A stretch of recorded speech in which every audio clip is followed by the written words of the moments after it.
Kabar buruk bagi pencinta ataupun penanti stimulus, karena kemungkinan potensinya tersebut bisa saja terjadi kegagalan atau kembali stuck.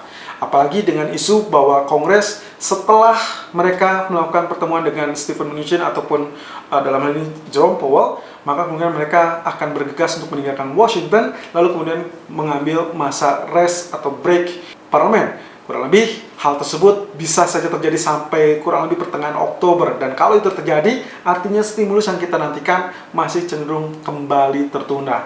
Dan ini artinya apa yang sempat digagas ataupun apa yang sempat digembar-gemborkan oleh Fed dalam hal ini Powell dalam 2 hari terakhir, yang juga merupakan retorika dari pernyataan-pernyataan sebelumnya terkait dengan kebijakan stimulus fiskal yang sangat diperlukan untuk sustainable ataupun pemulihan ekonomi yang sangat sustain, maka kemungkinan hal tersebut justru tidak ditanggapi positif oleh Kongres. Dan tentunya tekanan demi tekanan yang terjadi dalam gold itu masih merefleksikan kekecewaan para pelaku pasar. Andai saja paket stimulus tersebut disetujui, lalu Kongres duduk bersama untuk mencairkan paket kebijakan stimulus lanjutan, maka bukan mustahil rebound yang akan terjadi bukan hanya di gold, tapi juga di indeks saham, terutama Dow Jones, yang dalam 2 hari terakhir kita sempat melihat potensi penurunan, bahkan kali ini pun dia juga ikut mengalami penurunan. So, preferable kalau misalkan nanti malam pernyataan-pernyataan Powell dalam hal ini masih tetap dimentahkan oleh Kongres atau tidak direspon positif oleh Kongres, maka harap berhati-hati, potensi penurunan untuk emas masih akan ada. Tapi saya rasa seharusnya untuk Anda yang ingin medium term, ini sudah saatnya Anda mengincar area buy on dip, kurang lebih jika arealnya sudah menyentuh di bawah 1850. Saya perkirakan mungkin 1825 atau mungkin 1830. Itu adalah area-area yang bagus untuk kita memulai zona buy on dip untuk kategori medium term. Dengan pertimbangan, mau tidak mau nantinya pasca Pilpres ataupun menjelang Pilpres, mau tidak mau market akan mendapatkan berita bagus, yaitu terkait dengan paket stimulus. Karena nantinya pemerintah ataupun dalam hal ini Fed akan mencoba untuk menopang bahwa market atau dalam hal ini pasar ekuitas tidak boleh turun kembali sampai zona di mana sempat terjadi penurunan yang cukup dalam, kurang lebih di saat awal pandemi, yaitu di bulan Maret. So, kita akan lihat potensi ini bisakah kita manfaatkan atau kita maksimalkan dengan peluang medium term selanjutnya. Well, of course, untuk kategori intraday, saya rasa penurunan masih kita bisa manfaatkan kurang lebih dengan area penurunan di 1834 ataupun 1845. Technical View 24 September 2020. Irfan untuk Agrodana. Sesuatu hal yang menarik dalam US dollar, di mana kenaikan tetap berlanjut bahkan dengan nada pesimisme dari para pelaku pasar terkait dengan statement yang memang hanya bersifat retorik. Sayangnya sebetulnya tentunya dengan demikian pola kenaikan dari US dollar pun masih akan berlanjut, tapi saya tetap melihat resisten yang terdekat berada di 9456, di mana sampai saat ini running price masih bertahan di 94.41. Artinya area kenaikan bisa jadi akan tertahan atau mungkin melanjutkan. Kalau itu berarti terjadi, maka potensi penurunan gold akan jauh lebih dalam dan juga penguatan dolar masih akan berlanjut. Tapi kalau di area 9470 ataupun 9450 dia cenderung tertahan lalu kemudian dia terkoreksi, maka kita akan mendapatkan pola doji candle di grafik daily DXY yang artinya juga membuka peluang kemungkinan untuk rebound di gold dan juga potensi koreksi yang terjadi di DXY ataupun dolar. Di grafik H4 juga kalau misalkan kita lihat dari potensi pergerakannya kurang lebih seperti demikian. Saya sudah menyediakan dengan grafik ataupun petunjuk di sini. Ya, kurang lebih ini yang sempat kemarin kita sampaikan. Ada 3 skenario yang kemarin kita ungkapkan yang ternyata terjadi adalah setelah dia mengalami penurunan sedikit lalu kemudian dia mengalami kenaikan. Nah, kali ini kenaikan ini dipertaruhkan. Kenapa? Karena bertepatan dengan area resisten yang mana kemungkinan potensi rejection itu bisa saja terjadi.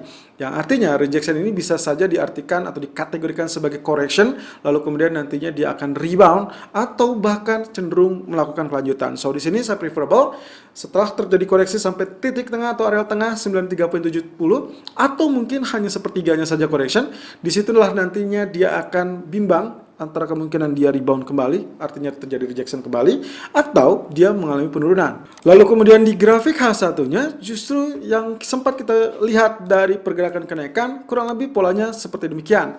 Dari Fibonacci expansion yang terjadi, betul-betul dia sinkron dengan pergerakannya, lalu kemudian saya coba tarik garis putus-putus ini, dan saya dapatkan kurang lebih seperti demikian. Ini adalah mirip dengan zonasi dari rising wedge.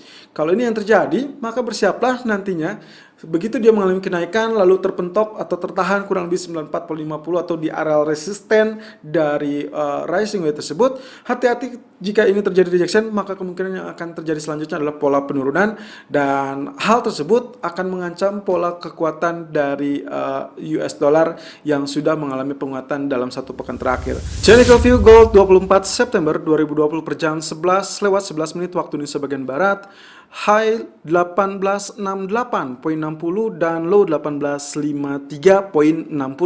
Running price kini bertahan di 1857.70. Oke, dan kembali tergelincir bahkan melewati zona 50% dari Fibonacci retracement yang kita miliki di daily chart, yaitu 1872.80. Kalau Anda simak dengan pergerakannya, sebetulnya polanya sangat fantastis teman-teman, karena kalau Anda lihat di sini saat kita sempat mengulas, lalu kemudian saya sempat men-share tentang video outlook dari gold sendiri, dia sempat terjun bebas sampai kurang lebih di 1873, lalu kemudian dia sempat rebound kembali sampai kurang lebih di zona 1893 ataupun 1894. Nah, kurang lebih apa yang sempat saya sampaikan kemarin, bahwa penurunan akan berlanjut, lalu juga kalaupun dia akan terjadi rebound, maka yang Anda bisa perhatikan selama dia masih di bawah 1900, maka kemungkinan potensinya masih akan tertekan. Bahkan 1895, 1897 betul-betul menjadi areal resisten penyangga yang cukup efektif sampai saat ini. Nah, kali ini karena areal terendah sudah berada di 1853, pagi tadi pun dia sempat rebound sampai kurang lebih teritori 1868.60. Tapi sebelum itu saya ingin mengingatkan terlebih dulu tentang kondisi symmetrical triangle. Kemarin atau 2 hari yang lalu saya sempat mengatakan ada kedua kemungkinan dari symmetrical triangle atau sisi dari descending triangle, di mana keduanya sebetulnya kalau misalkan kita bicara tentang symmetrical triangle, maka kita confirm tentang kesempatan atau peluang 50-50, bisa dia break high atau break resistance atau break support. Dan yang terjadi setelah beberapa waktu terakhir ternyata cenderung diombang-ambing di area resisten, ternyata dia justru menembus zona support kita, dan bahkan kecenderungannya jauh lebih dalam kembali.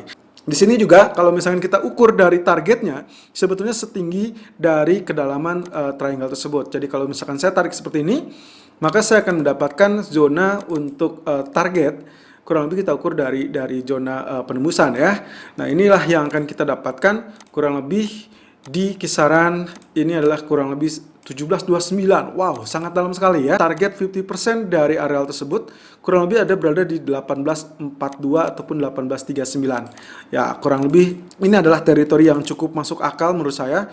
Kalau ternyata dia mengalami penurunan sampai 1729, kita masih bisa mencegahnya kurang lebih 50% area di 1838 ataupun 1842. Itu adalah target yang sangat-sangat potensial dalam waktu dekat ini. Apalagi dengan areal terendah sampai saat ini sudah tercipta di 1853.60.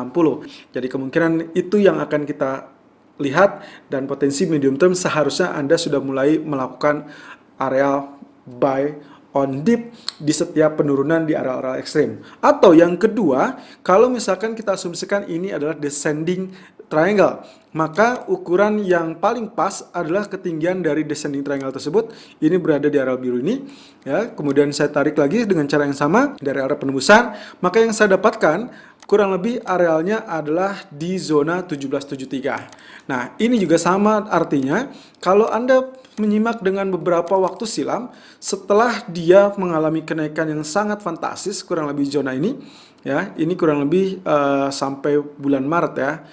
Lalu kemudian dia terjun bebas ini saat awal pandemi, di mana aktivitas ekonomi betul-betul tertutup dan akhirnya dia terjun seperti ini. Nah, lalu kemudian Fed muncul dengan berita yang sangat menggembirakan terkait stimulus, QE, dan lain-lain. Dan ingat bahwa saat ini terjadi rebound yang terjadi di emas juga diikuti dengan indeks saham atau dalam hal ini Dow Jones atau secara global Wall Street di Amerika. Nah, itu pula yang kemungkinan skenario yang akan terjadi di beberapa hari berikutnya atau bahkan beberapa periode berikutnya. Kalau sampai penurunan terlampau tajam di indeks saham Amerika terutama, maka kemungkinan potensi tersebut akan memancing Fed untuk bereaksi dengan segala amunisinya. Dan bahkan pemerintahan dalam hal ini, baik itu Trump atau Biden yang nantinya terpilih, kemungkinan akan berpotensi juga ikut serta menggelontorkan paket stimulus. So, kalau itu yang terjadi, maka Anda seharusnya di bawah teritori 1850, Anda sudah melakukan buy on dip untuk kategori medium term. Tapi untuk internal ataupun intraday trading, maka inilah yang harus Anda perhatikan. Zona berikutnya ada kemungkinan tendensi 61,8% dari Fibonacci retracement kita juga akan dikejar, kurang lebih berada di 1825. Well, of course, nanti malam akan sangat menentukan apakah Powell berhasil meyakinkan Kongres atau tidak. Tapi kendalanya, kembali lagi, di 2 bulan ke depan kita berhadapan dengan Pilpres. Sehingga kemungkinan potensi hari ini, kalaupun terjegal atau tertunda sementara waktu, maka potensi penurunan masih akan terjadi. Dengan potensi rebound, kemungkinan 1872,80 adalah angka yang relatif maksimal, yang cukup logis, mengingat juga rebound tadi pagi sudah sempat tercipta di 1868,60. Lalu kemudian areal H4 pun, kalau kita gunakan dengan Fibonacci expansion, Anda bisa lihat di sini, zona 1862 yang sempat tercipta di bulan Agustus yang lalu justru berhasil ditembus tadi malam atau bahkan saat menjelang penutupan sesi Amerika. Jadi pagi hari Anda bisa lihat di sini 61,8% dari expansion berada di 1870, nyaris disentuh, dan itu yang mengakibatkan kenapa saya memberikan suggestion untuk melakukan sell di pagi hari kurang lebih di teritori 1859 ataupun 1861. Walaupun secara idealnya sebetulnya Anda masih bisa melakukan sell di 1870. So, ini yang bisa Anda lakukan. Kalau misalkan sampai pertengahan sore atau mungkin di pertengahan malam terkait dengan Fed, perhatikan zona 1870. Kalau itu sampai ditembus, maka kita akan melihat potensi rebound. Itu kemungkinan akan tercapai di 1879 atau bahkan paling tinggi 1896 atau mendekati zona 1900. Dan kalau misalkan ternyata Powell tidak berhasil meyakinkan Kongres, maka kemungkinan tergelincir akan mencapai zona 1839. Nah, di grafik K1, zona ini juga mirip dengan apa yang terjadi tadi pagi. So, ada small double bottom di situ dengan zona 1853 ataupun 1854 dengan neckline kurang lebih di teritori 1862 ataupun 1865. So, preferable, saya masih tetap kecenderungannya untuk saat ini secara teknikal ataupun secara pressure dari outlook yang cenderung pesimistis terhadap kondisi Kongres akan menggolkan atau mengapprove dari paket stimulus, maka silakan lakukan sell on pullback di 1862 ataupun 1864. Jika Anda sudah melakukan sell tadi pagi di 1860 ataupun 1862, bahkan sudah mencapai target di 1855 sebagai target pertama, bersiaplah untuk TP kedua kita berada di zona 1849,50. Stop loss saya tetap di 1870. Kalau misalkan nantinya dia tembus, maka preferable Anda bisa memanfaatkan hal tersebut in case ternyata Powell memberikan suatu dampak yang cukup positif, terutama terkait dengan stimulus. Selalu gunakan stop loss dan risk management sesuai dengan equity dan strategi trading Anda. Irfan untuk Agrodana.